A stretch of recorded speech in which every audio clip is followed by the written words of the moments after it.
यही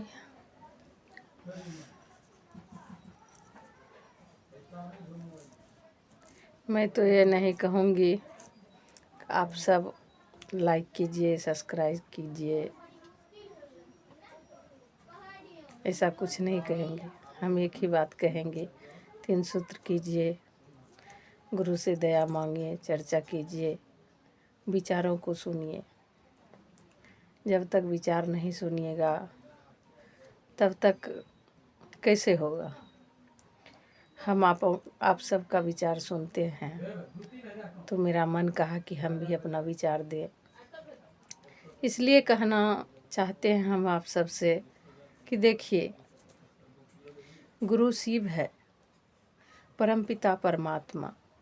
मैं उन शिव को गुरु माने हैं जो कि जगत का पिता है और जगत गुरु भी है।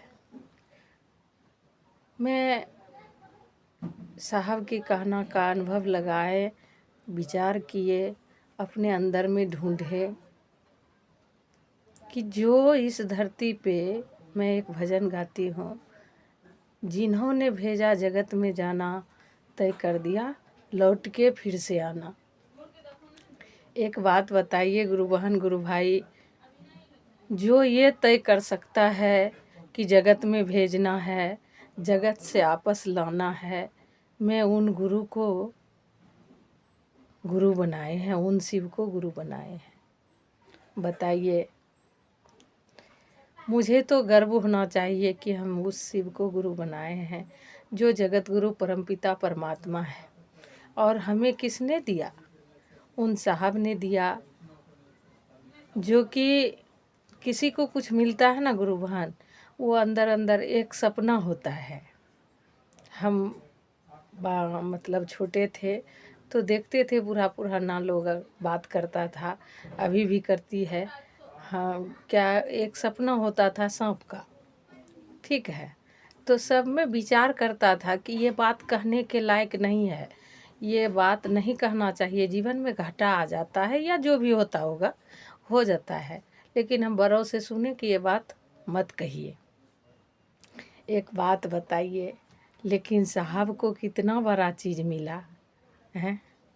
साहब को तो जगत गुरु परमपिता परमात्मा मिल गया और वो शिव मिला जो कि इस धरती को बनाने वाले, इस शरीर को बनाने वाले, इस धरती पे जितना भी चीज़ है, जीव जंतु या हवा हो, वायु हो, धूप हो, छाँव हो, बादल हो, जो भी हो, इस संसार को बनाने वाला तो वही परमपिता परमात्मा है। तो फिर साहब ने क्यों बांट दिया? जब एक सपना हम सब नहीं बांट सकते हैं, नहीं किसी के पास बता सकते हैं, लेकिन मेरे साहब को इतना बड़ा चीज़ मिला और दोनों मिल के बांट दिया, क्योंकि इस संसार को उसने अपना बनाया और इस संसार में जितना भी प्राणी था उस सबको अपना बनाया और सोचा ये तो मेरा है, हम इस परिवार को इतना संभालें। कैसे संभालें? तो संभालने के लिए एक तरीका निकाला साहब ने, और इस संसार को संभालने के लिए एक तरीका निकाला, 3 सूत्र दिया।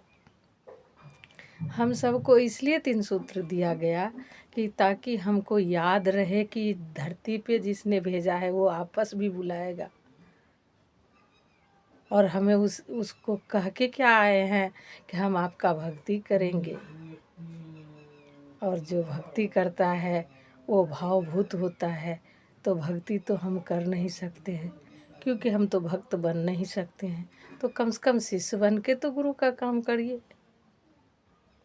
भक्त बनने के लिए अपना घर, अपना परिवार, खान पीन, वस्त्र, सब कुछ का वर्जन करना पड़ेगा।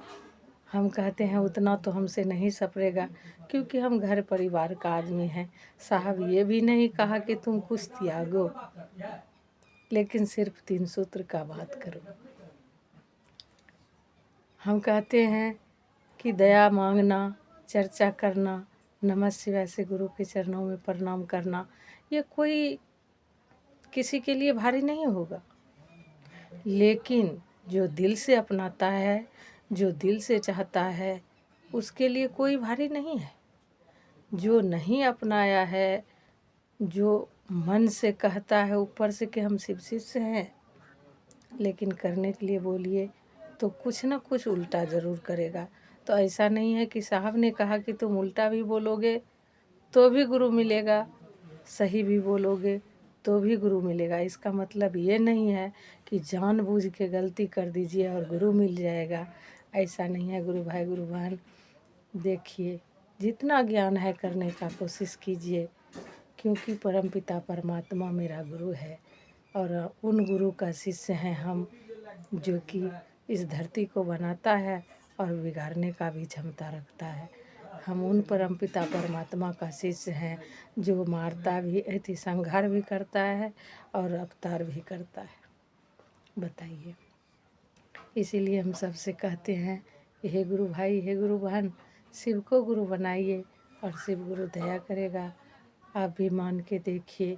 दूसरा विधा है, तीसरा विधा है नमः शिवाय से गुरु के चरणों में प्रणाम करना। हर हर महादेव, दया करो गुरुदेव, मैया भवानी की जय।